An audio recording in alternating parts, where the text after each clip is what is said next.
por decir así, si uno se pone a pensar resonancia magnética en patología de cuello y tórax, uno piensa y se empieza a ver, empieza a evaluarlo, y realmente son pocas las aplicaciones que uno puede hacer, o son contadas, digamos, con los dedos, las aplicaciones que uno puede hacer en resonancia magnética para evaluar el cuello y el tórax en comparación con los estudios de tomografía o un PET-CT o algún otro estudio por imágenes. ¿Estamos de acuerdo? O sea que si bien es importante saber cómo hacerlo, reconocer anatómicamente las distintas regiones del cuello y del tórax y demás, también tenemos que destacar que no hay, todavía sigue siendo, para la mayoría de las patologías que se estudian tanto en el cuello como en el tórax, sigue siendo mejor la tomografía. ¿Por qué digo esto? Digamos, un ejemplo, a modo de ejemplo nada más, un nódulo pulmonar solitario o una metástasis en el pulmón se va a seguir viendo bien y se va a poder seguir evaluando bien por tomografía que por resonancia magnética. ¿Está bien? Solo en algunos casos, por ahí es necesario pedir una resonancia de tórax. Principalmente tiene varias distintas complicaciones. Primero, a nivel del cuello, es muy buena la resonancia magnética porque tiene una diferenciación y unos planos de clivaje con respecto a los tejidos blandos, músculo, grasa y los órganos que se encuentran en el cuello, que la verdad que hace una muy buena valoración. Pero como es una estructura muy pequeña y la verdad que es una cosa muy engorrosa para hacer en el resonador, a veces se complica mucho hacer un estudio de cuello. Además, tenés los artificios por movimientos respiratorios, por latido, ¿no?, de las estructuras vasculares, ¿no? Ahí pasa un vaso de gran calibre como es la carótida, que cuando late puede generar artificio por movimiento, entre otras cosas que por ahí hace que este tipo de estudios sea más limitado. Lo mismo pasa con el tórax. No le podemos decir al paciente que guarde la respiración por 15 minutos que hacemos el estudio o que hacemos alguna secuencia, mientras hacemos una secuencia. Entonces a veces es difícil de aplicarlo. Si bien hay casos específicos, y les voy a ir mostrando alguna patología en sí, que puede ser muy útil también. Pero con una buena ecografía, una tomografía, que puede ser con o sin contraste, de alta resolución, con muchos cortes, ya digamos que la resonancia todavía no llega a tener el espacio que todos quisiéramos. ¿Está bien? Otra cosa que quiero destacar es, obviamente, el estudio de resonancia magnética es un estudio que es más caro y mucho menos disponible. Y además, todos sabemos que el tiempo que demanda realizar el estudio es mucho más que lo que demanda hacer una tomografía. Por eso es que todavía la tomografía tiene, en este tipo de pacientes, en este tipo de patologías, la tomografía todavía tiene está unos escalones más arriba, porque yo meto al paciente a las 8 y 8 y 5 ya hice todo el estudio, queda después la reconstrucción. En cambio, en resonancia magnética, entre que preparo al paciente, le pongo la bobina, hago tiro los localizadores y demás, quizás tarda un poco más. Mucho menos si nosotros tenemos que hablar de patología, si tenemos que estudiar el cuello y el tórax en un mismo momento, tengo que cambiarle la bobina, y la verdad que es mucho más engorroso eso que hacerle una tomografía y tomografiarlo de una vez. Vamos a empezar entonces con la patología, las principales o algunas patologías del cuello. Anatómicamente sabemos que el cuello está dividido por dos grandes triángulos, si nosotros lo vemos desde afuera, dividido por el esternocleidomastoideo. ¿Sí? El esternocleidomastoideo es un músculo, ¿sí?, que va desde el esternón, aquí abajo, ¿sí? Desde el esternón, y se dirige por todo el cuello hasta la apófisis mastoides, ¿sí? Se inserta en la hipófisis mastoides. Aquí vemos un triángulo virtual. El cuello está comprendido desde la línea imaginaria, digamos, que traza el hueso ioides, por arriba, y por debajo está el vértice pulmonar, ¿sí? El opérculo torácico. ¿Está bien? La base de este triángulo va a estar compuesta por el opérculo torácico, por una línea imaginaria por donde pasaría la clavícula, sería el espacio supraclavicular, por decir así. ¿Qué estructuras pasan ahí? Son muchísimas, pasan muchos nervios, pero está la arteria subclavia, por ejemplo, entre otras cosas, que es un poquitito más por debajo, hay ganglios, distintas estructuras. Y vemos aquí que por delante sería la línea media, ¿está bien? El plano de tejidos blandos, ¿está bien?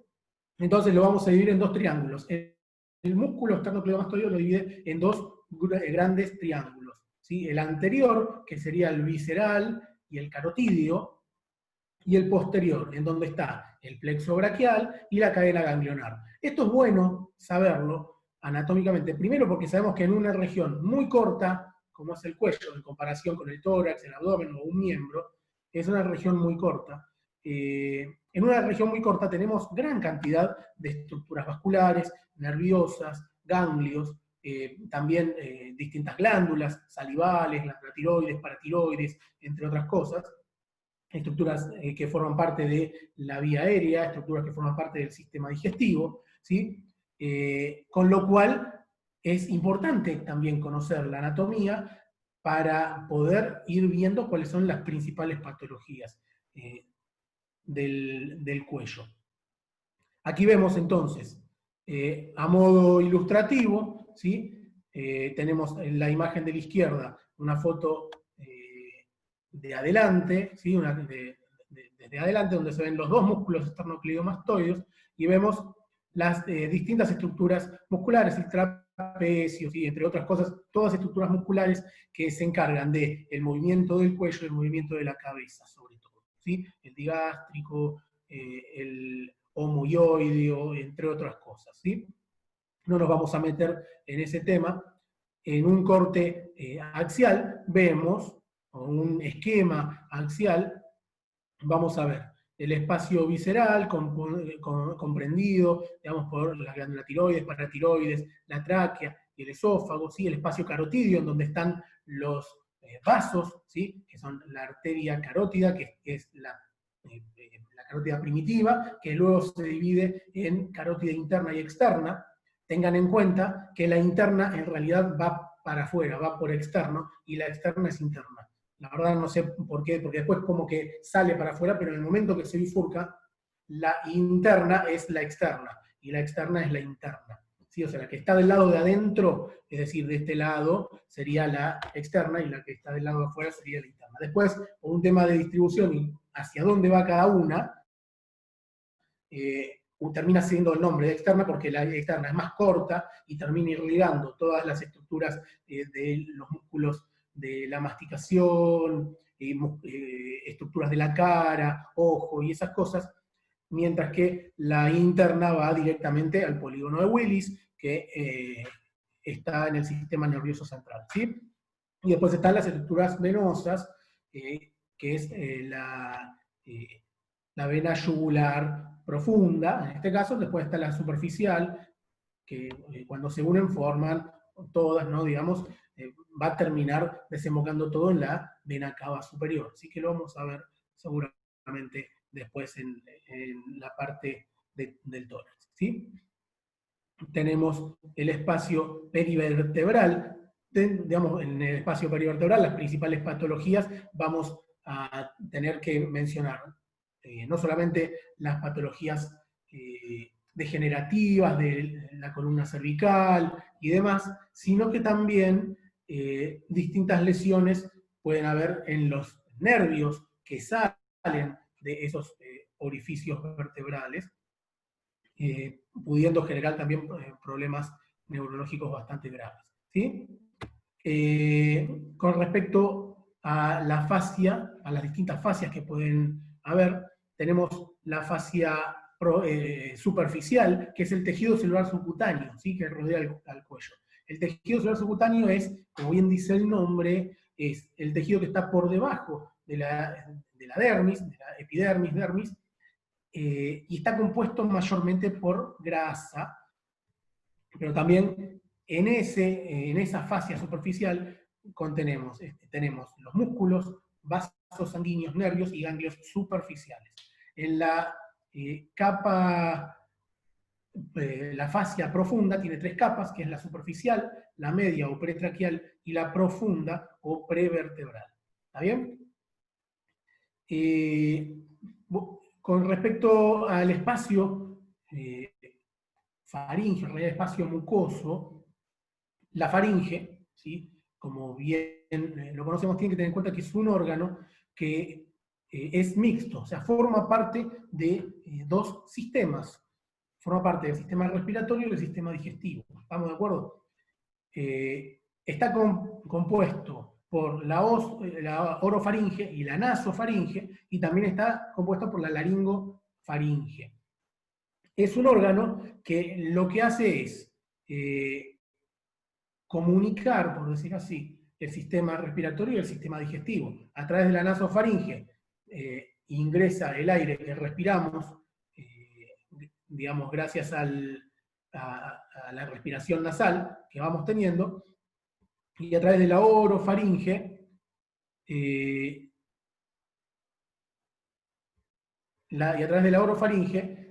ingresa el alimento, el bolo alimenticio, al sistema digestivo. ¿Está bien? Con respecto a la mucosa, o sea, uno de los principales de los principales pedidos, motivos de consulta, por el cual a veces nos pueden llegar a pedir resonancia de cuello, es para evaluar la mucosa faríngea, porque por ahí hay algo que por tomografía nos llama la atención y entonces no lo podemos resolver, y como aquí tenemos una mejor resolución de tejidos blandos y demás, podemos pedirle ese tipo de estudio. Entonces vamos a poder evaluar, por ejemplo, muy bien la mucosa, la capa muscular y demás. ¿Sí? La mucosa, tengan en cuenta que es T1, que en T1, perdón, es ISO o levemente hiperintensa, mientras que en T2 es hiperintensa. ¿Está bien? Y refuerza siempre por contraste endovenoso. Y eso es lo que nos va a poder diferenciar en una imagen cuál tiene contraste y cuál no lo tiene. ¿Está bien? Las principales patologías del espacio mucoso-faríngeo, tenemos, acá les mencioné 3, pero hay varios, ¿sí? La faringe es un órgano, digamos, en donde también comprenden las amígdalas, por ejemplo, amigdalitis, entre otras cosas. Entonces, vamos a tener lesiones a nivel de la orofaringe, a nivel de la nasofaringe, las amígdalas, y entre otras cosas. Ejemplos pueden ser un quiste de Tornwald, carcinoma de células escamosas, y angiofibroma nasofaringio juvenil. 3 ejemplos burdos, grandes, que nosotros podemos llegar a ver. El quiste de Tornwald no es nada más que un hallazgo, ¿sí? O sea, el paciente claramente va a consultar por otra cosa. Quizás cuando el quiste es grande o tiene alguna evolución, es decir, que se haya torcido o que se haya roto, o por algún proceso infeccioso inflamatorio cerca de la zona, puede llegar a tener dolor o halitosis. La halitosis es el mal aliento, ¿sí? Es de origen embrionario, es decir, se forma durante la embriogénesis, y como todos los quistes, se van a ver hiperintenso en T2 e hipo o isointenso en T1.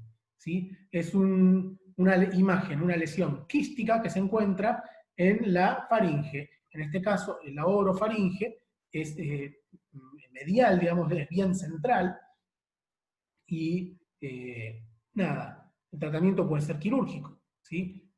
Tranquilamente. Con respecto al carcinoma de células escamosas, es una lesión maligna, claramente.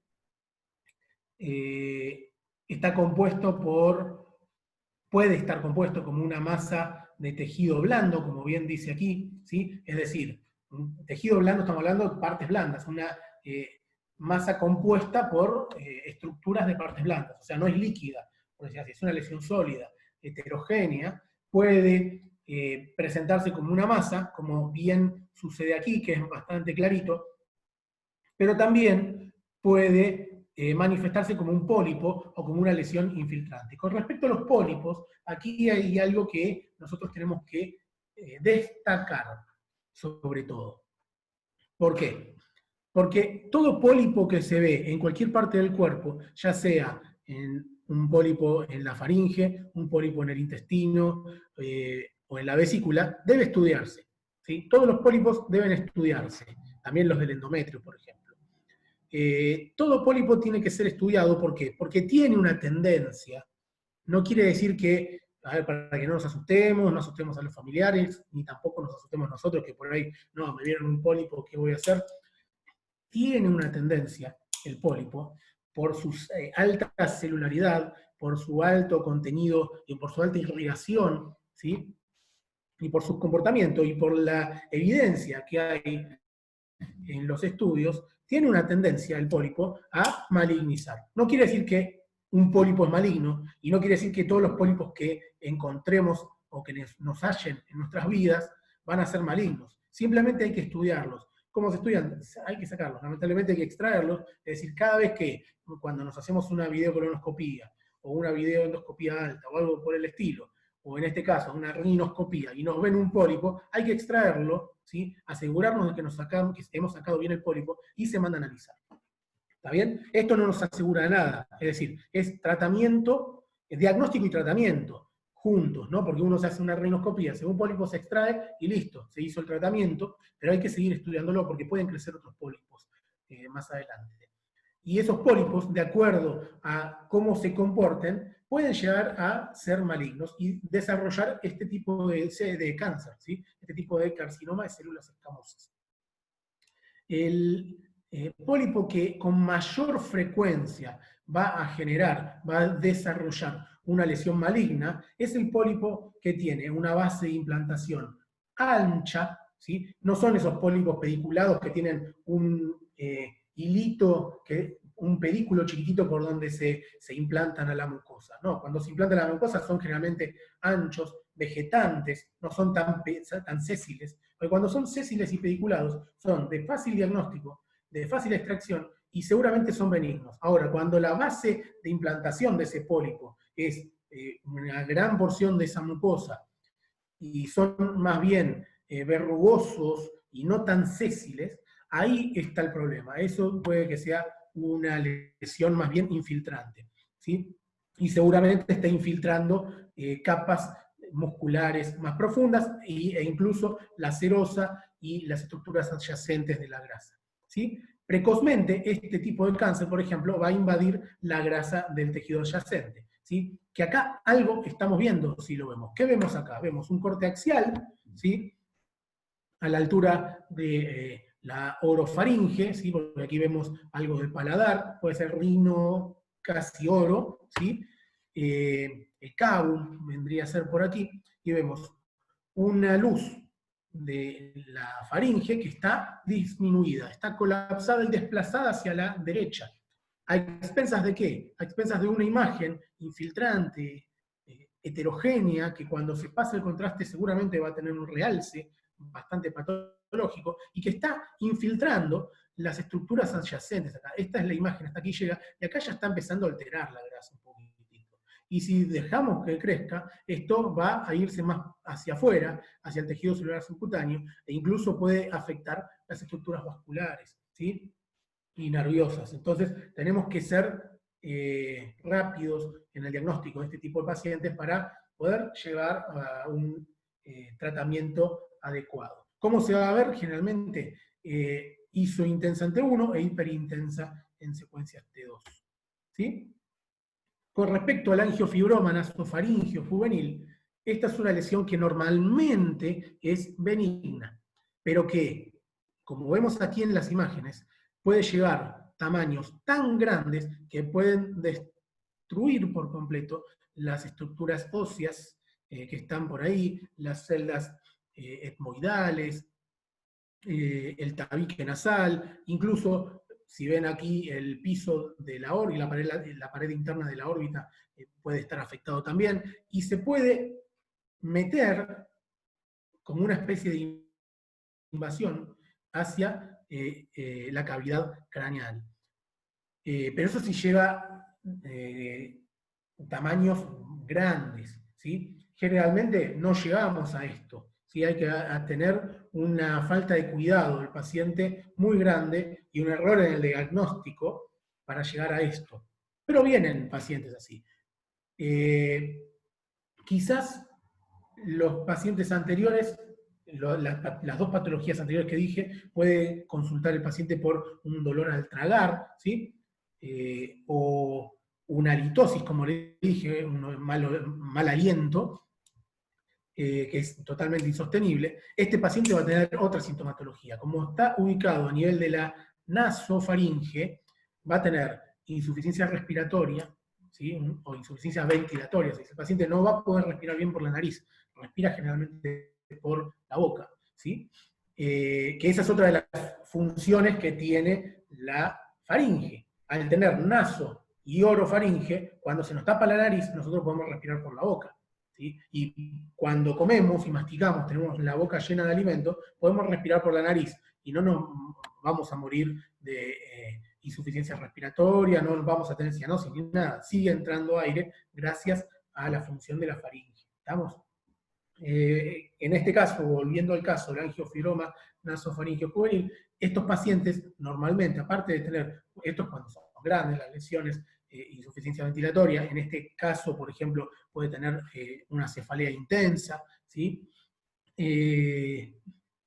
Los pacientes generalmente vienen por un sangrado por la nariz que es prácticamente incoercible. ¿Por qué? Porque el angiofibroma es un tumor benigno, bien delimitado, pero que está compuesto por fibrosis, por tejido de fibrosis, y también la parte angio, ¿sí? Por mucha cantidad de vasos sanguíneos. Con lo cual, un simple rascado, quizás un estornudo un poco fuerte, o algo por el estilo, quizás un golpe, si hace deporte, actividad física y eso, va a generar un sangrado bastante grande. Cuando uno le sangra la nariz, uno tiende a pensar, no pasa nada, pero ojo, tenemos que abrir el ojo y estar ante la sospecha de esto, porque muchas veces esos sangrados no... Cuando yo, por ejemplo, si uno se rasca la nariz fuerte, o los nenes que se meten los dedos y se lastiman, terminan sangrando un poquito. Ese sangrado, que es más bien anterior, no pasa nada, se va a curar solo, quizás con un poquitito de el curado, digamos, habitual que nos hacían cuando éramos chicos, de ponernos algodón y eso, ya comprimíamos el sangrado y ya dejaba de sangrar, listo, ningún problema. Pero este tipo de sangrados no se cura poniéndole un algodoncito en el orificio nasal, no se cura. Va a mojar todo el alcohol y si le ponemos un tampón lo va a mojar también. ¿Sí? Entonces el tratamiento tiene que ser médico-quirúrgico antes de, obviamente, extirpar esa lesión y sacarla, cauterizar todos los vasos que están nutriendo ahí, sino que también hay que frenar el sangrado. Y muchas veces tiene que ser hospitalizado, se tiene que hacer en la guardia o en un quirófano esa cura. ¿Sí? Entonces, como bien les había dicho, es un tumor benigno de origen vascular, la pared posterolateral de la nasofaringe, y que invade nariz, el sistema, senos paranasales, perdón, y la fosa craneal, como bien les había dicho. Es intermedia en T1, T2 e hiperintensa en T2 con la presencia, digamos, de vacío de flujo. Este sería un T2 con el vacío de flujo de los vasos. Aquí se ven los vasos que tienen una gran circulación, pero como que se detiene ahí en esa zona y genera ese vacío de flujo vascular. ¿Está bien? Con respecto al espacio parafaringio, vamos a tener los quistes del segundo arco branquial, metástasis y abscesos como lo más grande. ¿Está bien? El espacio parafaringio sería ubicando la faringe, ya sea orofaringe o nasofaringe, lo que está hacia los costados. ¿Estamos? Aquí vemos el quiste del segundo arco branquial. Tengan en cuenta que los arcos branquiales son estructuras embrionarias que desaparecen durante la embriogénesis. Cuando queda algún receso o algo chiquitito, se forman estos pequeños quistecitos que, por algún traumatismo, por alguna infección, alguna inflamación, a veces pueden inflamarse y generar dolor. ¿Cuál es la consulta del paciente? Los pacientes anteriores por ahí venían con odinofagia, disfagia, entre otras cosas, ¿sí? Mientras que los quistes, estos quistes del segundo arco bronquial, el paciente va a consultar por lo que consultan el 90% de los pacientes que van a venir con un problema de cuello. ¿Cuál es? El bultito. Van a sentir un bulto. Y yo me lo sentí ahora, van a decir. Y por ahí lo tenían de antes, no se daban cuenta, pero con la inflamación, con el susto, con algo que por ahí se estuvo estudiando y le salió, terminan viniendo así. Entonces, la etiología, hay varias teorías, no se conoce muy bien, pero tengan en cuenta que viene desde lo embriológico, ¿sí? Que es lo que le dije acá. Lo más consistente, lo primero, es el fallo en el cierre de los arcos branquiales, ¿sí? Los abscesos, como bien mencionamos siempre cada vez que hablamos de lesiones a causa de algún otro organismo, un absceso es una colección. Los abscesos se van a ver prácticamente parecidos en todas las partes del cuerpo, ya sea en el cerebro, en el hígado o en este caso en el cuello. ¿Está bien? ¿Cómo se va a ver? Se va a ver una colección que puede ser líquida, algo más bien heterogéneo, no tan homogéneo, ¿sí? Que cuando se administra el contraste endovenoso, refuerzan esas paredes en anillo generalmente. ¿Sí? ¿Por qué? Porque tienen una pared que está encapsulando a ese contenido de pus. El contenido de pus no es más que células muertas, neutrófilos que han combatido y han caído en batalla, por decir así. Pueden tener también el microorganismo, que generalmente es bacteriano, ¿sí? Y nada más. Por eso que cuando pasamos el contraste endovenoso, realza la pared, pero el interior nunca realza, a diferencia de un tumor que sí va a tener un realce heterogéneo y bastante patológico porque hay gran cantidad de vasos. El absceso no tiene vasos sanguíneos, no tiene vascularización en el centro, en esta zona de acá. Entonces, por eso a veces también es difícil el tratamiento. ¿Por qué? Porque el tratamiento que nosotros hacemos es un tratamiento antibiótico por vía oral o por vía endovenosa. ¿Cuál es el objetivo? Que lo que nosotros incorporamos como antibiótico por vía oral ingrese al sistema circulatorio y a través de la sangre llegue ese antibiótico a donde está la infección. Pero no, sí, voy a poder llegar hasta la pared, que es lo que me refuerza, que es donde está vascularizado. Pero lo que está dentro de la pared no va a llegar y no va a matar al bicho que está ahí todavía haciéndose un festín con las células muertas o por morir. ¿Sí? Entonces, por eso muchas veces cuando la lesión es bastante grande, es importante evaluar si el tratamiento tiene que ser otro. Y otro tratamiento es drenar ese absceso. Y acá viene el problema en el cuello. ¿Por qué? Porque una cosa es drenar un absceso que se me hizo en el muslo, y tengo muslo, puro músculo, grasa y algún vaso, ¿sí? Pero bueno. Y otra cosa es drenar un absceso que está en el cuello, porque en el cuello tiene gran cantidad de estructuras, como yo ya les había dicho. Si yo llego a tocar un nervio mal, seccionarlo, lastimarlo, puedo llegar a tener una secuela de por vida del paciente. Y ese paciente me puede llegar a hacer juicio porque mi procedimiento no fue el adecuado. Por algo, en cirugía tenemos cirugía general y cirugía de cabeza y cuello.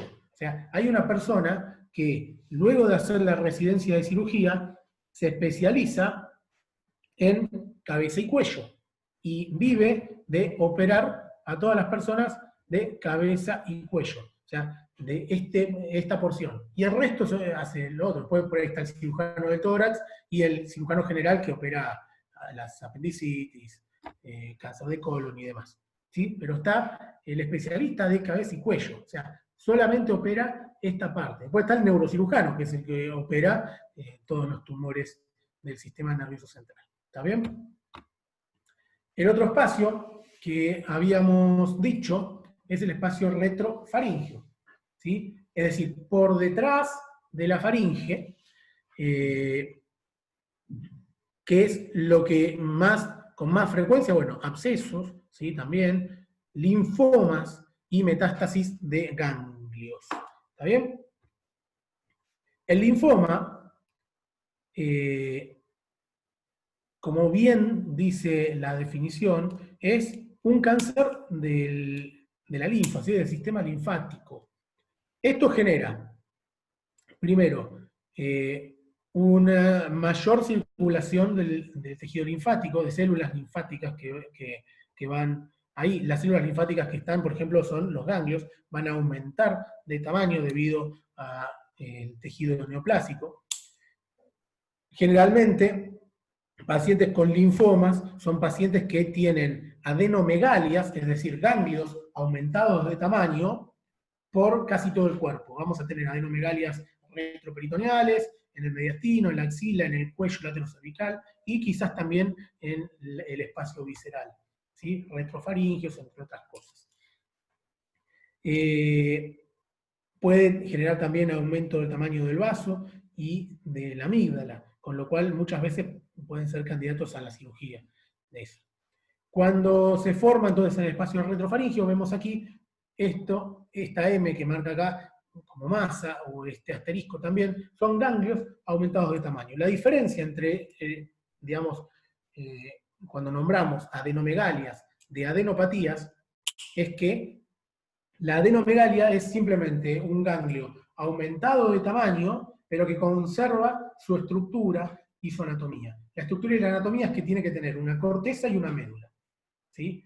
Tiene que tener forma de riñón, como los riñoncitos que cuando los vemos en tomografía o por ecografía o algo por el estilo, tiene que tener esa forma, una corteza y una médula. Cuando la médula no está bien, no se ve bien, no solamente vas a tener una adenomegalia, no solamente vamos a tener un ganglio aumentado de tamaño, sino que también vamos a tener lo que se llama adenopatía, ¿sí? Los ganglios adenopáticos.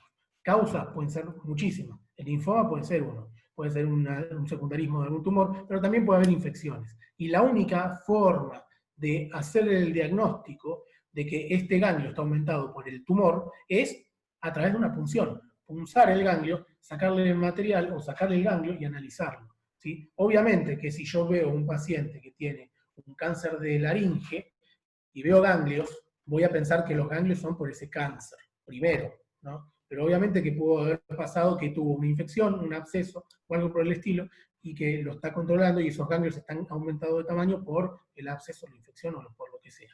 ¿Está bien? Entonces, están en el espacio retrofaringeo, y acá es algo que es característico. No van a estar nunca en el espacio parafaringeo, en el espacio lateral. ¿Por qué? Porque ahí no se encuentran ganglios. ¿Está bien? Otro de los espacios que podemos ir estudiando es el espacio parotidio. En el espacio parotidio está la glándula parótida.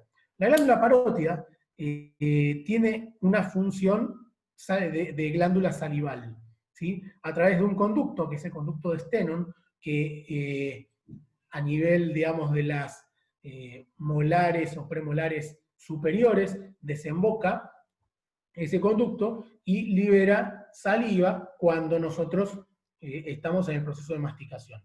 No sé si alguna vez a ustedes les ha pasado, cuando tienen hambre o están por comerse un sándwich o un alfajor, abren la boca y se le dispara un chorrito de saliva. Bueno, ese chorrito de saliva se dispara a través de ese conducto, o sea, es la glándula parótida que está tirando ese chorrito como preparando para el alimento. Es algo que viene, que es muy bien psicológico y nervioso, por decir así. Es decir, a través del olfato yo siento el olor a la comida y veo que la panza ya me está haciendo ruido, que se está preparando para comer, y empezamos a salivar un poquito más. Por eso también pasan esas cosas. ¿Sí? ¿Qué problemas podemos tener? Bueno, parotiditis, que es una inflamación de la glándula parótida, a causa, por ejemplo, de el virus de la papera, por ejemplo, que gracias a Dios se está controlando bastante gracias a la vacunación, pero hay otras causas de parotiditis, ¿sí? Puede ser bacteriana, puede ser por algún otro virus. Puede haber higromas, adenomas, que son lesiones benignas, el tumor de Warthin, carcinoma de células, digamos, el carcinoma común, ¿sí? Que son malignas, o el síndrome de Sjögren, ¿sí? O el quiste del primer arco branquial. Tenemos que tener en cuenta que en el espacio parotidio hay una porción del nervio facial que pasa por esa zona de la parótida. Entonces, si tenemos, por ejemplo, un tumor de parótida, lo más probable es que haya también afección del nervio facial con una parálisis facial en su consecuencia, ¿sí? O puede también haber afección del nervio facial, como por ejemplo el schwannoma. El schwannoma es una lesión, yo creo que se los expliqué en la clase de neuro, es una lesión de las células de Schwann. Las células de Schwann son las que forman la mielina del axón, ¿sí? Aquí tenemos, por ejemplo, un quiste del primer arco branquial. Se ve igual que el quiste del segundo arco branquial, solo que la localización es distinta. Está más arriba, ¿sí? Hipointenso T1, hiperintenso T2 se ve como líquido, ¿sí? Y puede estar en la parótida o en relación a esa parótida. ¿Está bien? Lo mismo, el origen es el mismo. ¿Está bien? El higroma, lo que lo diferencia, ahí está el higroma quístico, por ejemplo, y esas cosas, que es una malformación del sistema linfático. Es decir, uno es por algo embriológico, y el otro es por una malformación de la linfa, que no tiene nada que ver, ¿sí?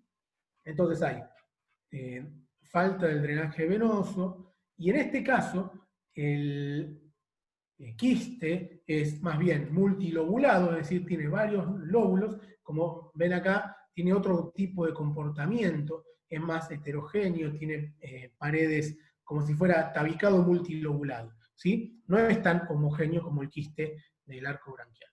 ¿Está bien? Otro ejemplo, por ejemplo, aquí de una lesión maligna, que es el tumor de Warthin, una lesión heterogénea, generalmente menor a 4 centímetros, que puede ser sólida o quística, ¿sí?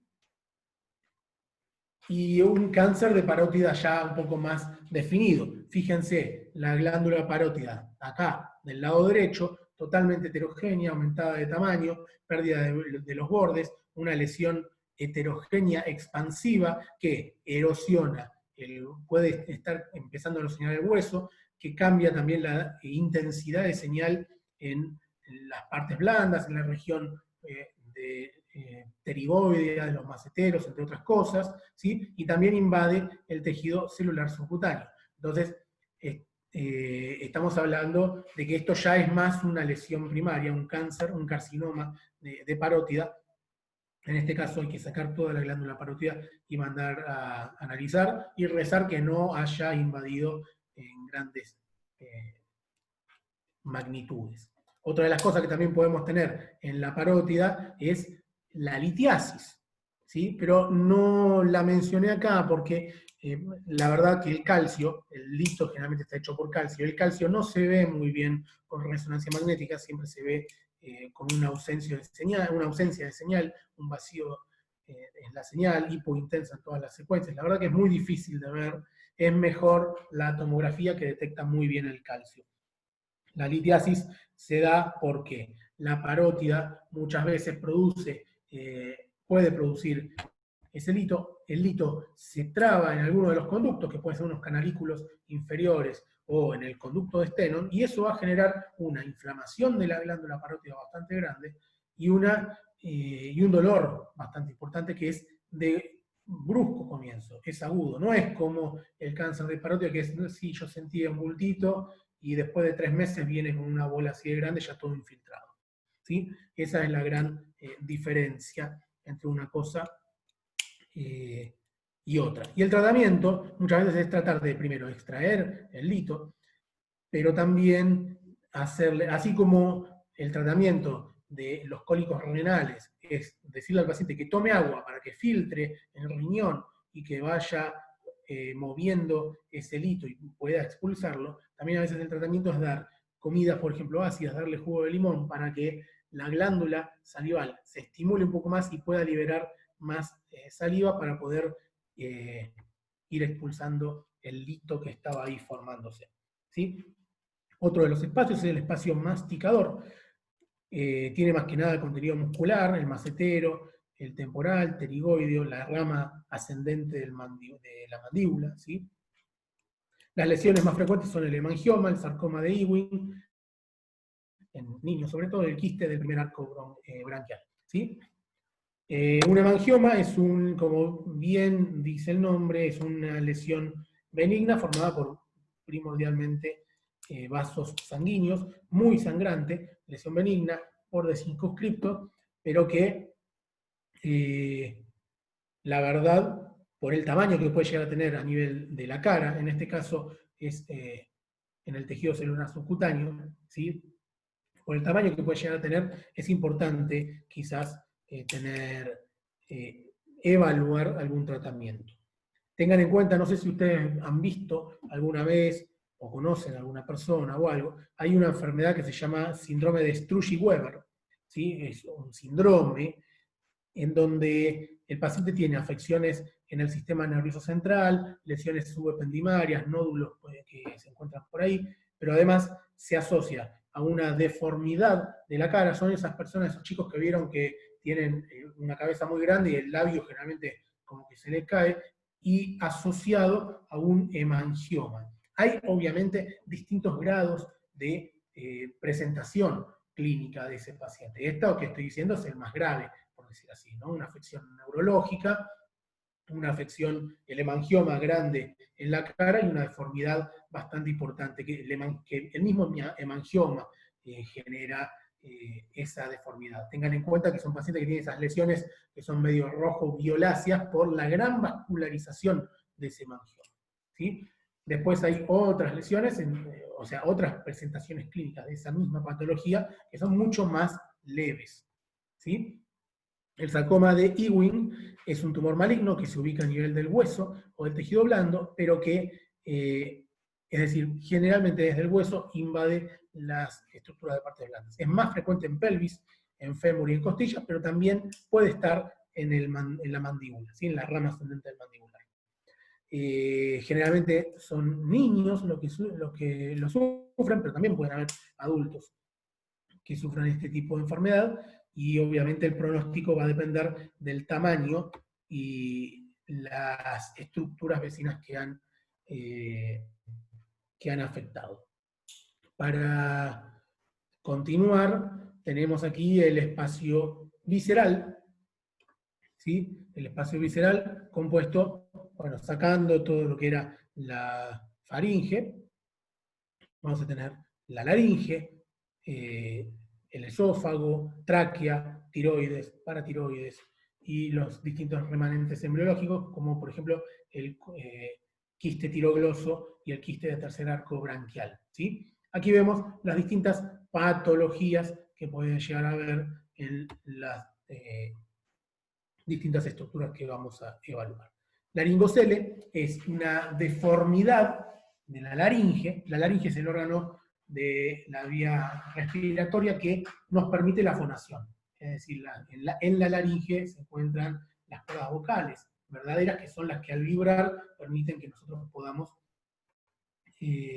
emitir la voz. las que cuando se afectan por algún nódulo, un cáncer, o una infección, inflamación, una laringitis, por decir así, hace que tengamos un compromiso en nuestra voz. No sé, no va a haber más chiquita, más ronca, más aguda, más grave, o algo por el estilo. La forma, entonces, de presentación clínica de la patología de laringe va a ser dificultad respiratoria y problemas en la fonación, difonía, afonía, entre otras cosas, ¿sí?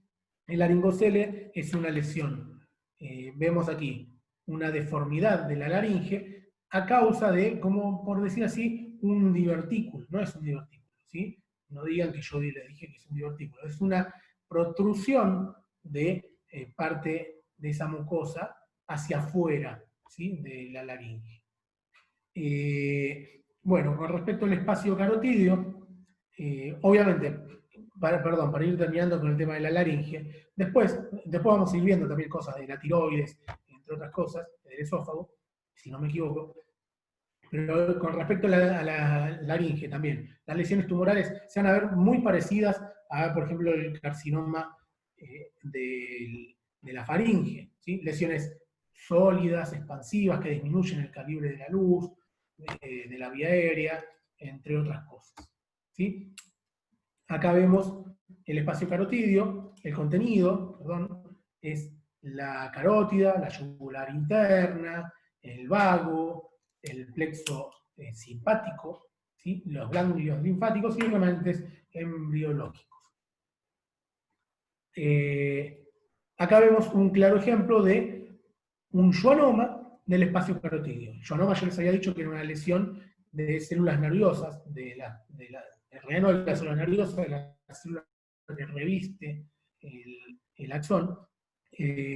Vemos acá una lesión que en secuencia es hiperintensa, por lo que se ve aquí en secuencias T2, lesión por ahí bien delimitada, pero muy expansiva. Entonces es importante el tratamiento, ¿sí? Fíjense, obviamente, dependiendo del tamaño que tenga y las estructuras que afecten, este paciente puede llegar a tener, por ejemplo, una disfonía bastante grande. Aquí vemos otro ejemplo de una lesión maligna denominada paraganglioma. Generalmente está al costado, ¿sí? de la vía aérea, al costado de la región, digamos, laterocervical, en la región no de la vía aérea, sino en la región más bien carotídea, ¿sí? Vemos una lesión sólida, heterogénea, que está comprometiendo o englobando, por lo menos en partes, a la carótida. Si ustedes se fijan acá, viene la carótida y acá se detiene. Tendríamos que ver bien cómo es el compromiso de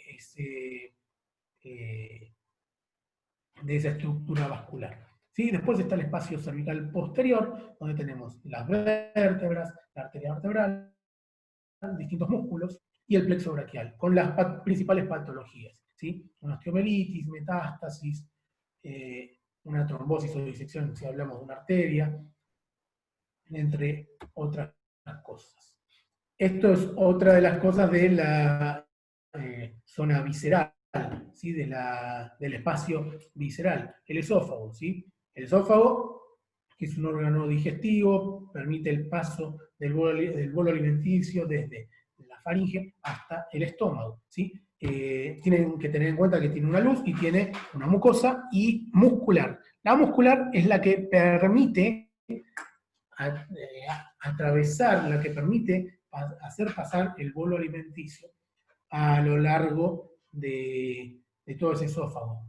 Es la explicación de por qué cuando nosotros comemos, si hacemos la vertical, no devolvemos lo que comimos, porque hay una musculatura del esófago que hace que llegue ese alimento al estómago. Obviamente, una de las principales patologías del esófago es el cáncer del esófago, por lo cual uno tiene una resonancia, ¿no? Porque después hay otro tipo de estudios donde podemos ver patologías como la acalasia. La acalasia es una dilatación del esófago a causa de una hipertrofia de la unión esofagogástrica. Aumenta tanto la presión ahí, el alimento tiene que pasar con mucha fuerza, entonces hace que haya una distensión del esófago. ¿sí? Esa distensión, esa marcada distensión del esófago se asocia con eso. Entonces, generalmente, ¿por qué menciono la acalasia? Porque la acalasia es una de las principales patologías que pueden estar presentes en el mal de Chagas, ¿sí? Que es una patología endémica. Y hablo endémica no quiere decir que el Chagas tenemos que ir hasta el Chaco o hasta Santiago del Estero para ir a buscar Chagas. Vayamos a las zonas rurales de la provincia de Buenos Aires, aquí nomás, por ahí a unos 30, 40 kilómetros, podemos encontrar Chagas. ¿Sí? Chagas hay cuando hay vinchuca. Y la vinchuca está cuando hablamos de viviendas precarias, viviendas en donde no tienen casas de material y eso, sino que por ahí son casas de adobe o el material es bastante precario. Y la vinchuca vive en esa zona porque son zonas húmedas, que favorecen su reproducción, y a la noche pican y pueden transmitir esa enfermedad parasitaria, que es la enfermedad de Chagas. Una de las manifestaciones es la distensión del esófago, la acalasia. ¿Sí? Volvamos a esto que vemos aquí en la imagen, el cáncer de esófago. El cáncer de esófago, tengan cuidado porque las causas, si bien pueden ser variadas, una de las principales causas es la alimentación o sea, la ingestión de alimentos muy calientes. Nosotros por ahí, si estamos acostumbrados a tomar café y mate caliente, tengamos en cuenta que en algún momento podemos tener riesgo de cáncer de esófago. ¿Por qué? Porque la mucosa del esófago puede mutar. Cuando muta, esa mucosa va a dar una patología que se llama esófago de Barrett. El esófago de Barrett, con B larga, puede desarrollar en un tiempo mediano o largo plazo un cáncer de esófago. Paciente con cáncer de esófago, si nosotros pensamos, va a venir seguramente por disfagia. Disfagia es problema al tragar. Va a tener primero disfagia en sólidos, ¿sí? Cuando nos comemos un alimento sólido, no lo puede tragar, lo vomita o el paciente se aspira, y bueno, tenemos que sospechar en un cáncer de esófago. Pero si seguimos esperando, esa luz se va a disminuir cada vez más, entonces también el paciente va a tener disfagia en líquidos. Y eso es mucho más grave. El compromiso quiere decir que es mayor. Son lesiones generalmente concéntricas, es decir, que rodean a toda la luz y van disminuyendo a la luz a medida que va avanzando el tamaño del tumor. ¿Sí? Y obviamente la localización puede ser en el tercio superior, en el tercio medio o en el tercio inferior. Es indistinto. Con respecto a la glándula tiroides, sepamos que la glándula tiroides anatómicamente se encuentra por delante de la tráquea. ¿Sí? Es un órgano que sus funciones son tanto la glándula endocrina como glándula exócrina, por decir así. En realidad, la principal función que tiene es liberar las hormonas tiroides, que son T3 y T4, que sirven muchísimo para el metabolismo, ¿sí? Mucho para el metabolismo. Entonces, cuando la glándula no está funcionando bien, ya sea porque la hipófisis no está mandando la estimulación necesaria, o porque no tiene receptores la glándula tiroides a esos estímulos, ¿sí? Porque por un problema, algún problema infeccioso o algo por el estilo los haya perdido, eso hace que la glándula funcione mal. Y que funcione mal quiere decir que funcione en gran cantidad, o sea, que haga mucho más de lo que nosotros necesitamos, o que haga menos de lo que necesitamos. Cuando hace menos tenemos el hipotiroidismo, y cuando hace más se produce, y no hay y es algo más bien fisiológico, que es para explicar, que podemos estar todo el día explicándolo. Hay una retroalimentación negativa. ¿Qué quiere decir esto? La glándula tiroides, como cualquier glándula endocrina, libera la hormona a la sangre. Y esa hormona hace que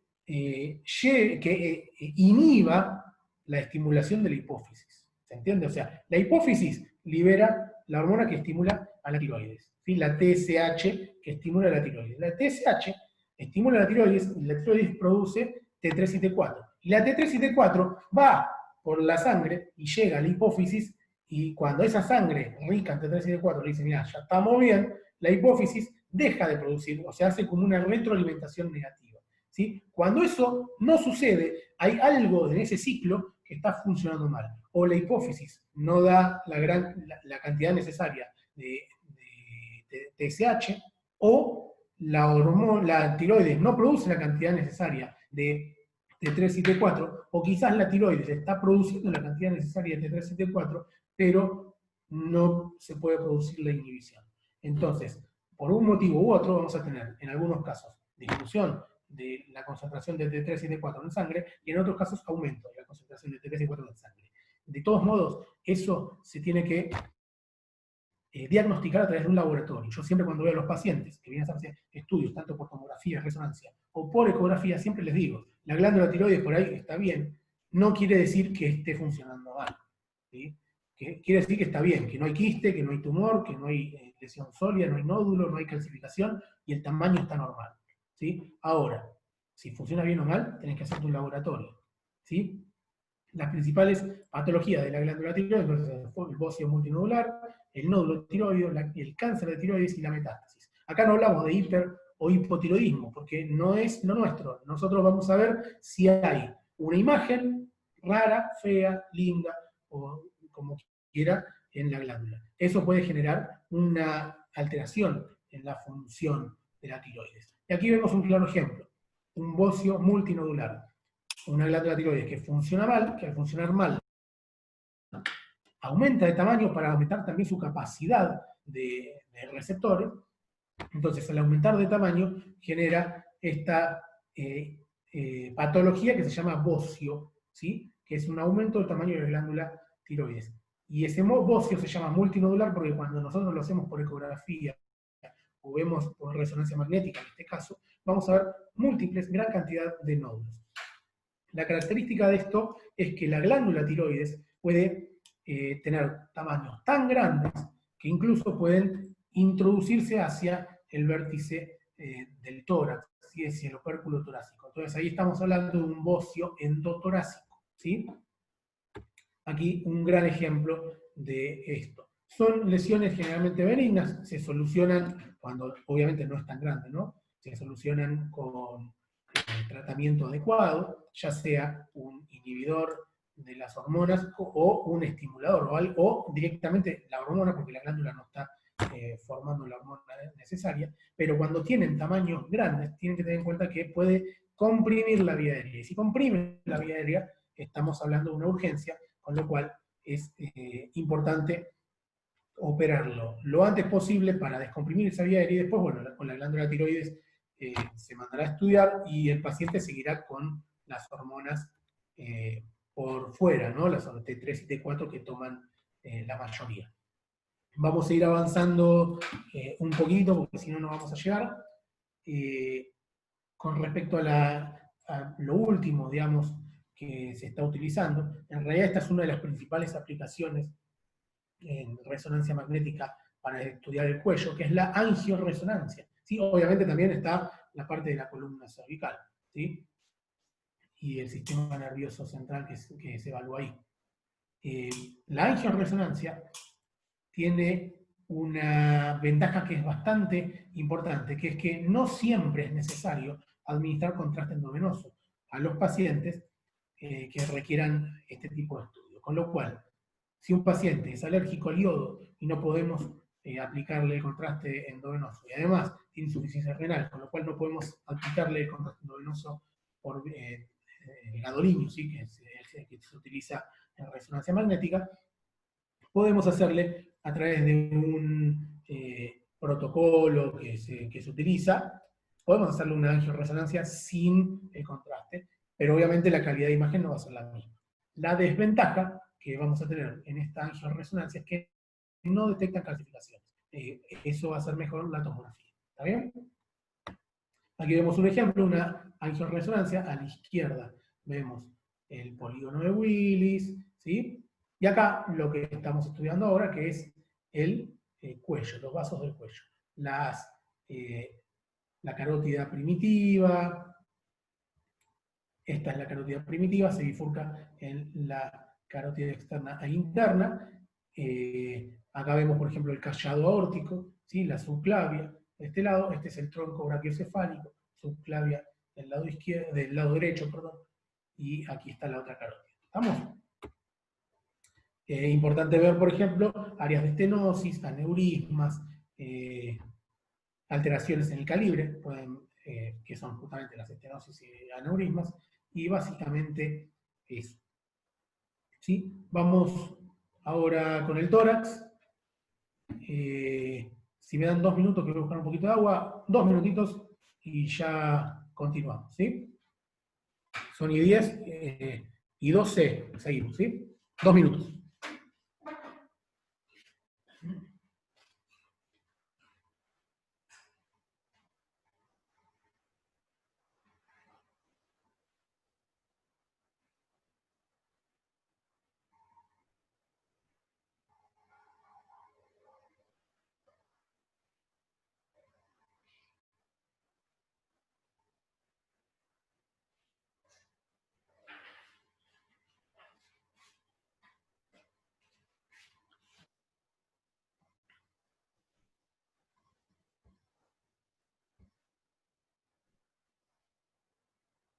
Bueno, el tórax, entonces.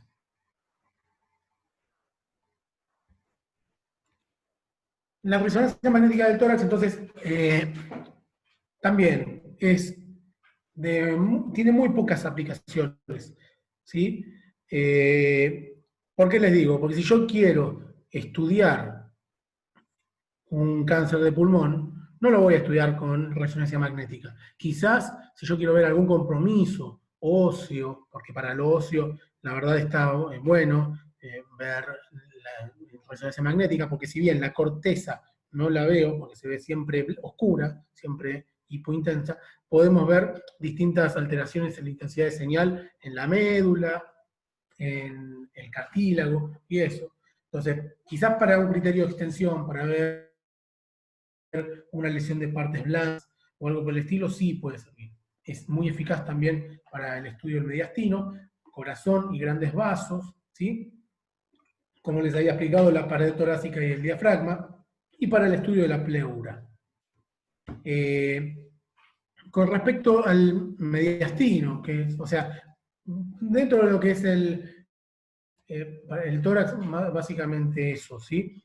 El mediastino, nosotros sabemos que es el espacio que se encuentra entre los dos pulmones. Tiene, digamos, como límites laterales ambos pulmones, el izquierdo de un lado y el derecho del otro. Por detrás está la columna vertebral y por delante estaría el esternón, ¿sí? Puede dividirse en un mediastino superior, medio e inferior, si lo vemos en un corte sagital, o también en mediastino, si hacemos, perdón, en un corte coronal, ¿no?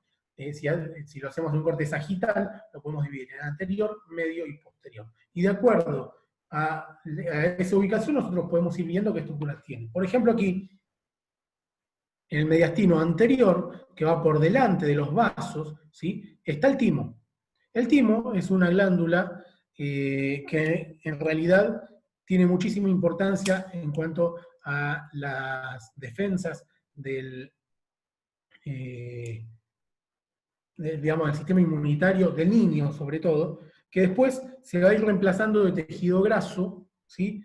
Con el correr del tiempo, y cuando ya estamos en la edad adolescente adulta, no tendría que verse nada del timo, ¿sí? Solamente restos, algunos restitos que pueden haber. Cuando esos restos son más de lo normal, hablamos de lo que es la hiperplasia tímica, ¿sí? En este caso, es un timo que está, o los restos del timo que están aumentados, ¿sí? Hay mayor cantidad de células, ¿sí? En ese timo, que nos hace pensar que ese timo puede ser un candidato a tener una lesión tumoral, como se llama el timoma.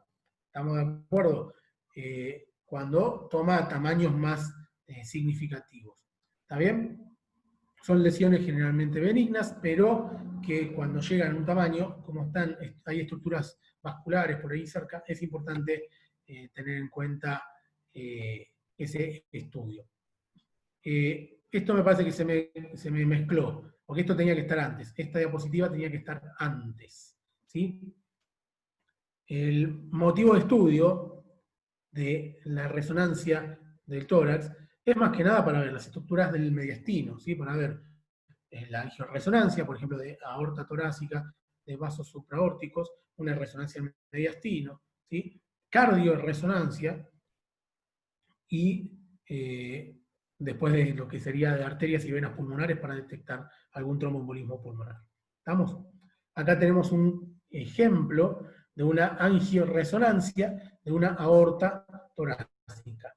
A la izquierda vemos una estructura que es normal, ¿sí? Vemos una reconstrucción 3D del callado aórtico. Vemos el istmo aórtico, la aorta ascendente, que pasa por acá. Este es el callado, con los 3 vasos que van saliendo de ese callado, que es el tronco brachiocefálico, la carótida y la subclavia, derechas, perdón, izquierda quise decir. El callado aórtico termina aquí, y acá empieza la aorta descendente. Punto final, normal. Acá vemos cómo está dilatado esta aorta ascendente. Tenemos un aneurisma de aorta ascendente. Las causas del aneurisma pueden ser variadas, pueden ser múltiples, ¿sí?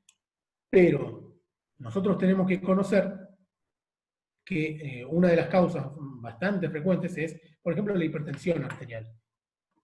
¿Qué pasa? Cuando hay presión arterial o hipertensión arterial, el corazón bombea sangre, flujo sanguíneo a una mayor presión de lo normal. Entonces, si esto además tenemos diabetes, con lo cual el paciente tiene una debilidad de las paredes vasculares.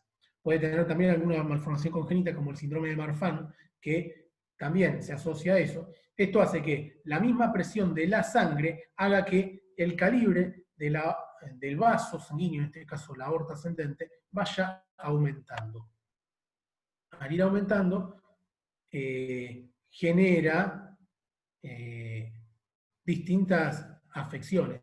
Un paciente como este puede concurrir, por ejemplo, por... ¿Sí? ¿Escucha? ¿Quién habla? Bueno, una de estas patologías, digamos, que una de estas cosas que puede llevar el paciente que nos puede venir a concurrir con esto, es que haya un paciente que viene por palpitaciones, consulta porque tiene palpitaciones y dolor en el pecho, más que nada. ¿Está bien? Disnea puede tener también, entre otras cosas. Cuando la pared es bastante débil, generalmente al haber un aneurisma de aorta se debilita bastante la pared, y esa misma presión que hace la sangre constantemente en esa pared puede hacer que desgarre, ¿sí?, el endotelio y empieza a discurrir sangre por un canal falso. ¿Sí? Tenemos una luz verdadera y una luz falsa. Eso se llama disección aórtica. ¿Cómo lo vamos a ver imagenológicamente? Vamos a ver una aorta que está dilatada, aneurismática, y que va a tener 2 luces. ¿Sí? En vez de tener una sola luz, que es por donde pasa el contraste, en este caso, vamos a tener 2 luces, una luz verdadera y una luz falsa. Como pasa en este esquema que les mostré, en donde nos muestra las distintas clasificaciones de la disección de aorta, vemos lo que está más oscuro sería la luz falsa, y lo que está más clarito, en un gris más claro, en un tono más claro, es la luz verdadera, por donde tendría que discurrir la sangre. Y la clasificación que hay de este tipo de disección, hay 2 tipos de clasificación. La clasificación de Bakey, ¿sí?, o la de Stanford. La que más se utiliza es la de Stanford, porque es más útil para el cardiocirujano, es más útil para aquel que tenga que ponerle la prótesis, utilizar Stanford. Stanford lo clasificó en tipo A y tipo B. Tipo A si afecta la aorta ascendente, y tipo B si afecta la aorta descendente. Punto. Es decir, acá, por ejemplo, que afecta ascendente y descendente, tipo A. ¿Está bien? B si afecta la descendente solamente, si no hay afección de la ascendente. De Bakey lo clasifica en 3 tipos: 1, 2 y 3. 1 cuando hablamos de aorta ascendente y descendente, la 2 cuando afecta solo la ascendente, y la 3 cuando afecta solo la descendente. ¿Está bien? Pero a fines prácticos es mejor clasificarlo en Stanford, y eso va a dar un buen panorama al médico que lo va a tratar. Aquí vemos una disección de aorta que está afectando. Vemos un corte axial, ¿sí? Una resonancia. Un corte axial, vemos la aorta ascendente que tiene un aneurisma, está aumentado de calibre, la descendente también tiene un calibre bastante aumentado, y vemos la luz verdadera y falsa de los dos lados. ¿Sí? Es decir, tanto la ascendente como la descendente. Por eso es una clasificación tipo A. ¿Estamos? Tipo A era cuando afectaba la ascendente. Como acá está afectada la ascendente, es tipo A. Si no estuviera afectada la ascendente, sería tipo B. Como hallazgo de este tipo de estudio, también vemos un aumento del calibre del tronco de la arteria pulmonar. ¿Está bien? Otra de las aplicaciones bastante importantes, en donde se ha avanzado muchísimo, muchísimo en el último tiempo, la verdad que es otra especialidad completamente distinta, es la cardioresonancia. Tengan en cuenta que, por ejemplo, yo de cardioresonancia mucho no entiendo, porque no me encargo ni de evaluarlos, ni de hacer los informes, ni de hacer el estudio de cardioresonancia, pues eso es un estudio que se focaliza más que nada en el cardiólogo. El cardiólogo, que tiene un enfoque de formación completamente distinto al médico imagenólogo, al clínico o a cualquier otro médico, ¿sí? Es el más indicado para evaluar, solicitar e informar este tipo de estudios, ¿sí? Como así sucede también con los estudios de ecocardio fetal, ecocardio en neonatos, ecocardio en adultos. Los hacen generalmente, son estudios que los hacen personas que tienen una formación en cardiología. Obviamente yo lo puedo hacer, yo puedo formarme en eso, pero es ya como una subespecialidad bastante más apartada. Es como que nosotros, como nos pasa cuando vemos una malformación por ecografía en una ecografía obstétrica. Y vemos una malformación y no, la mayoría hace esto, ¿no? No, que la vaya a ver el especialista que se dedica solamente a eso, ¿sí? Que hace medicina fetal. Que normalmente no somos nosotros, sino que son obstetras o pediatras o neonatólogos que se dedican exclusivamente a eso, ¿sí? La cardioresonancia, entonces, permite estudiar la anatomía y la función del corazón y de los grandes vasos de una manera más exacta.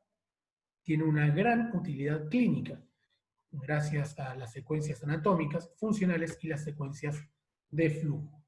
¿Cuáles son los principales motivos de estudio por lo cual nos puede llegar a venir el paciente? En este caso, son pacientes que ya vienen estudiados, ¿sí? Ya son pacientes que vienen por una cardiopatía congénita, comunicación intraauricular, ¿sí? O una comunicación arteriovenosa, ¿sí?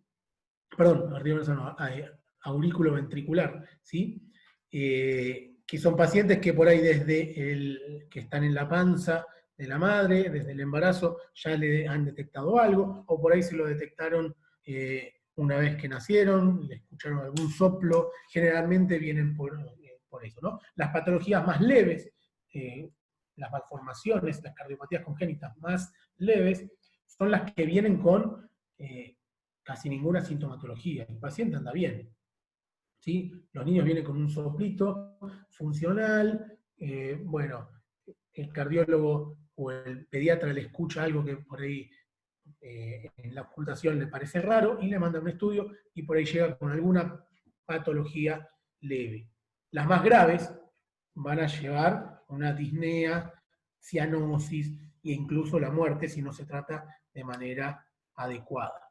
Por eso es importante tener una buena formación en cardiología, sobre todo cuando se hace el estudio de scan fetal,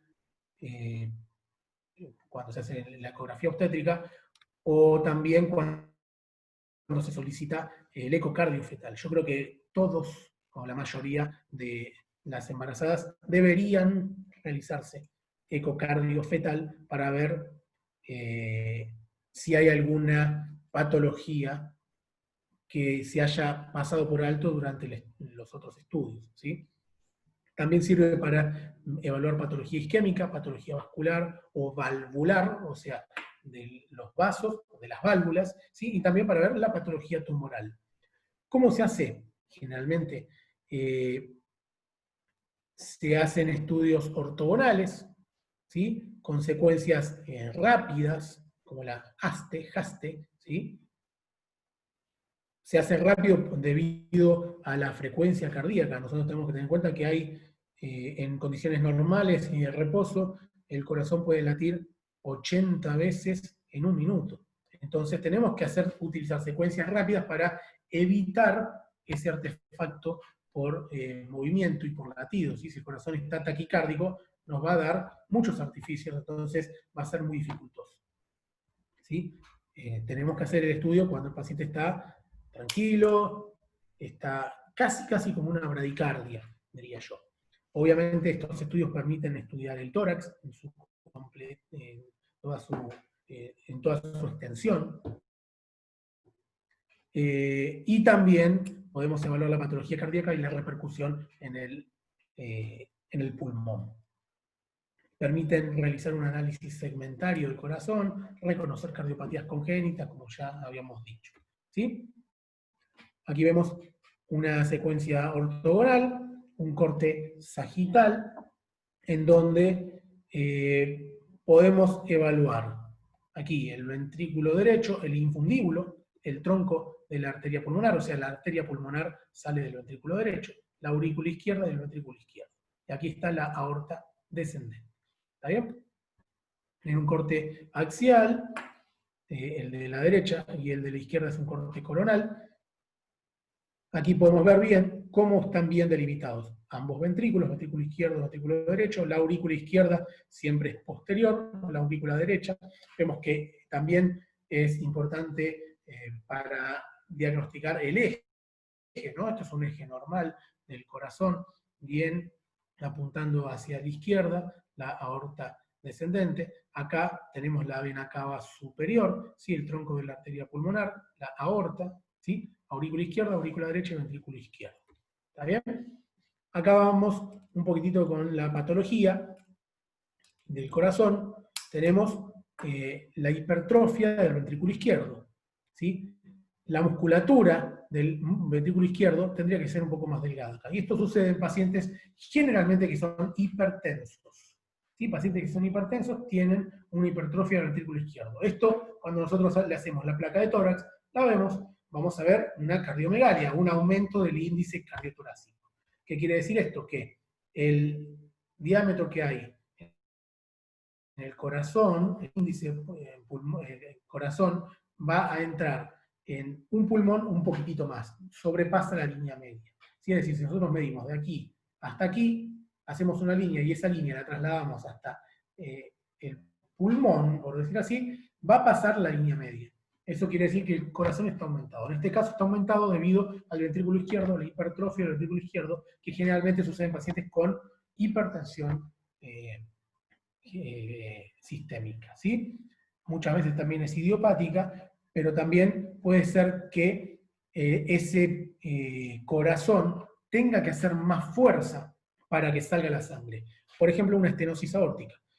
Si hay una estenosis de la válvula aórtica, es decir, una disminución del calibre de la válvula aórtica, la sangre que sale, que se acumula en el ventrículo, tiene que hacer más fuerza para salir. Y al hacer más fuerza, el músculo hace más fuerza, y obviamente si tenemos más ejercitación del músculo, ¿qué va a pasar? Va a generar una hipertrofia muscular. Entonces, ¿qué es justamente lo que vemos aquí imagenológicamente?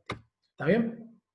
Con respecto al estudio funcional, se utilizan este tipo de estudios para valorar y cuantificar la anatomía, función y contractilidad cardíaca. Es un estudio que se hace dinámico, ¿sí? Se ve cómo contrae ese corazón, cómo se responde al contraste, si pinta bien, si hay alguna secuencia que nos permita ver si hay un área que no está tan bien irrigada o algo por el estilo, ¿sí? Se tienen que ver las 4 cámaras, un corte también de 2 cámaras, o sea, el eje largo y el ventrículo izquierdo, el eje corto, 3 cámaras, el tracto de salida del ventrículo izquierdo y tracto de salida del ventrículo derecho, que son todas cosas principales, ¿sí? que tenemos que ver. O sea, el tracto de salida del ventrículo derecho, tracto de salida del ventrículo izquierdo, es decir, la salida del ventrículo izquierdo, la aorta, del ventrículo derecho, la arteria pulmonar. ¿Está bien? Y aquí vemos, en un estudio funcional, vemos el tabique que hay entre el ventrículo derecho y el ventrículo izquierdo, y aquí hay una comunicación interventricular. Vemos cómo hay incluso un poco de flujo que está pasando del ventrículo derecho al ventrículo izquierdo. Esto es un problema. ¿Por qué? Porque la sangre que está en el ventrículo derecho es sangre carboxigenada, ¿sí? Y está pasando sangre con gran cantidad de dióxido de carbono, poco oxígeno, al ventrículo izquierdo. Si pasa esa sangre al ventrículo izquierdo, que tendría que tener sangre oxigenada, estamos diciendo que va a disminuir la cantidad de oxígeno en la sangre, en el sistema circulatorio, con lo cual vamos a tener una hipoxemia, es decir, disminución del oxígeno en la sangre, con las consecuencias que puede llegar a tener. ¿Está bien? Por eso es importante detectar las distintas cardiopatías, malformaciones o lesiones que se hayan producido en el corazón. ¿Sí? El mediastino, tenemos el mediastino anterior, medio y posterior, como ya les había dicho, también puede ser superior, medio e inferior. Lo primero que les había dicho, vieron que yo les había mostrado la primera diapositiva, que era la del timo, los restos timo, hiperplasia tímica. Esa es la primera diapositiva que tenemos que tener acá. Perdón, pero se ve que cuando estaba armando la clase se me mezclaron las diapositivas. Esa tendría que estar más acá, la vamos a modificar para la próxima. Después tenemos lesiones tumorales como el timoma, masas tiroideas, el linfoma, teratomas, ¿sí? En el mediastino. Recuerden el bocio endotorácico, ¿sí? Que es la glándula tiroides del bocio lleno de nódulos que entra al mediastino. ¿Sí? En el mediastino medio vamos a ver más bien quistes congénitos, el cáncer de esófago. En el mediastino posterior vamos a ver las lesiones neurogénicas. ¿Sí? El timoma, ven, si ustedes vamos a ir para atrás, así les muestro, perdón que tenga que hacer esto. Esto es una hiperplasia tímica, normal, homogénea, bordes bien definidos. Acá, el timoma es una lesión mucho más heterogénea. Si ustedes ven que tienen áreas de intensidad de señal distintas, puede haber necrosis, puede ser una lesión más bien más heterogénea, mucho más grande de tamaño. ¿Sí? Aquí vemos otro timoma grande, ¿sí? Que desplaza esto. Cuando vemos la placa de tórax vamos a ver, por ejemplo, un ensanchamiento del mediastino. ¿Sí? Tenemos que pensar, otra de las causas que puede generar ensanchamiento del mediastino es un tumor maligno de células germinales, ¿sí? En el mediastino. Esto se da a partir de esa hiperplasia tímica. ¿Sí? La hiperplasia tímica, timoma, tumor del mediastino. ¿Sí? Es como una evolución que puede ir dando.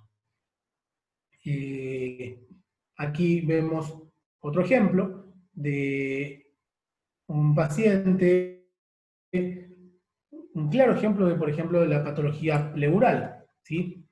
La patología pleural, este paciente tranquilamente se puede estudiar por tomografía, ¿sí? No hay ningún problema. ¿Qué es lo que vemos acá? Vemos una lesión maligna de la pleura, con evidencia de múltiples imágenes nodulares. Acá ven que hay protrusiones que hace, pero son nódulos en la pleura, no son nódulos en el pulmón. Obviamente, pueden diseminar hacia el pulmón, ¿sí? Pero estos son nódulos en el pulmón, perdón, en la pleura, ¿sí? Es una lesión concéntrica que abraza, engloba al pulmón, ¿sí? Irregular, que si le pasamos contraste va a tener un realce heterogéneo, y que es el tumor primario de la pleura, el mesotelioma. ¿Sí? Si vemos un poquitito más, acá vemos una imagen ganglionar. ¿sí? Un ganglio que se encuentra en el mediastino, en la región por detrás de la cava, ¿sí? Retrocava pretraqueal sería en realidad hasta la carina, pero bueno, sería casi subcarinal o retrocava pretraqueal, está intermedio, por decir así. Pero vemos un ganglio bastante importante. Estas lesiones son lesiones malignas que se dan en pacientes que normalmente han sido expuestos a algún ambiente que, digamos, un ambiente malo, por decir así, laboral.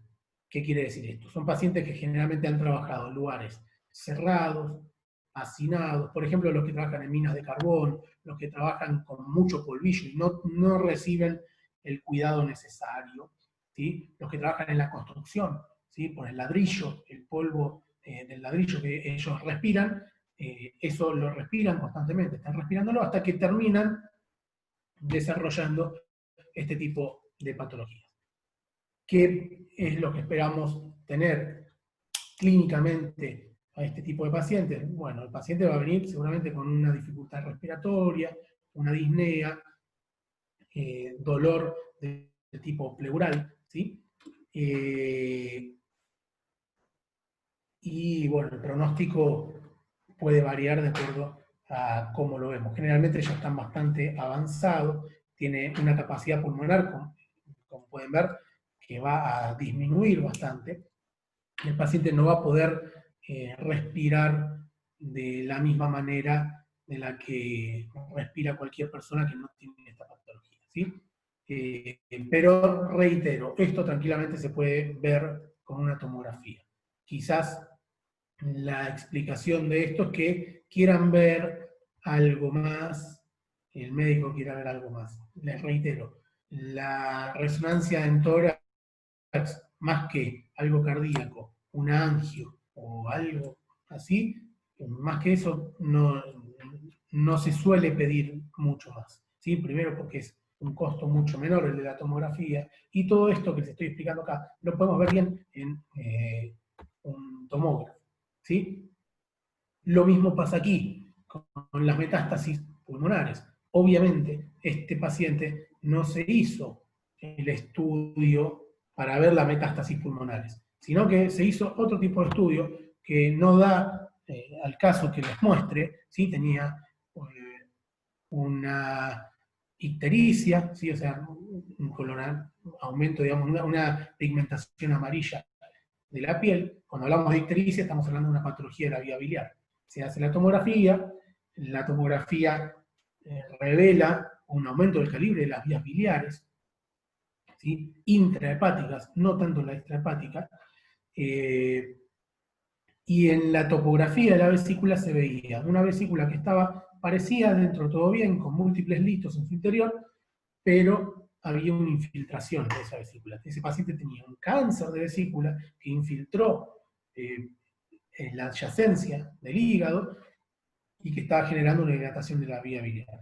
Y con el estudio se le pide la resonancia, se confirma esa infiltración del cáncer de esa vesícula, y ya aquí se empiezan a ver los nódulos, que ya se veían por tomografía, ¿sí? Pero como el estudio de abdomen empieza desde las bases pulmonares, una resonancia de abdomen empieza desde las bases pulmonares, podemos ver en las dos secuencias los distintos nodulitos en el pulmón a causa de este cáncer de vesícula. Les reitero, no se les pide, fíjense incluso qué respirado que está este paciente. Hay artificio por movimiento en esta secuencia, en la secuencia T1 que se ve a la izquierda. Fíjense qué respirado que está. O sea, es muy difícil pedir una resonancia de tórax por una lesión en el pulmón. ¿Sí? Sí se puede ver otro tipo de patologías. Podemos ver costillas, podemos ver partes blandas, lipomas, entre otras cosas, pero esto por ahí es más difícil, ¿sí? Bueno, con esto me parece que terminamos. Una clase bastante larguita, pero que tiene sus cosas. Recuerden entonces que las principales aplicaciones en cuello, y en tórax es más que nada para ver el angio, ¿sí? Para ver todo lo que es vascular, y después las aplicaciones de cardiorresonancia o algún estudio especial que querramos pedirle al paciente, ¿sí? Después, lo mejor es la tomografía. Es más barato, es más rápido, se puede ingresar un paciente que está inconsciente y que lo estemos, que esté con una respiración mecánica, ¿sí? Que esté con un AMBU o algo por el estilo, cosa que con el resonador no se puede hacer. Y recuerden también tomar siempre los recaudos de bioseguridad, dependiendo del resonador que trabajen. Si hablamos de un resonador abierto, no van a ser los mismos recaudos que un resonador cerrado de alto campo, ¿sí? Esto yo se lo digo porque en un resonador, por ejemplo, un Tesla y medio o 3 Tesla, no es posible ingresar al paciente con la camilla común, por ejemplo. Tiene que ser una camilla especial. Y ustedes tienen que estar capacitados, seguramente ya lo saben, pero tienen que estar, porque van a ser los responsables de esa área. Si el paciente lo ingresa un médico que no sabe y lo ingresa con la camilla o con la silla de ruedas común, va a generar un caos, y con el magnetismo puede chuparse la camilla, puede haber lesiones en el paciente y demás, ¿sí? Para que tengan en cuenta cuando trabajen en los distintos centros. ¿Está bien? Si tienen alguna duda, estoy acá para responderles.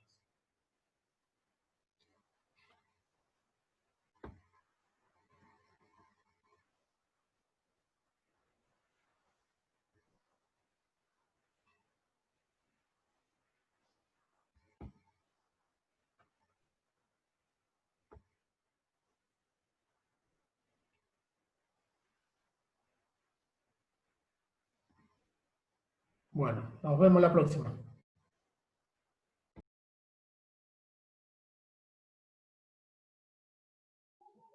Chao, Bárbaro.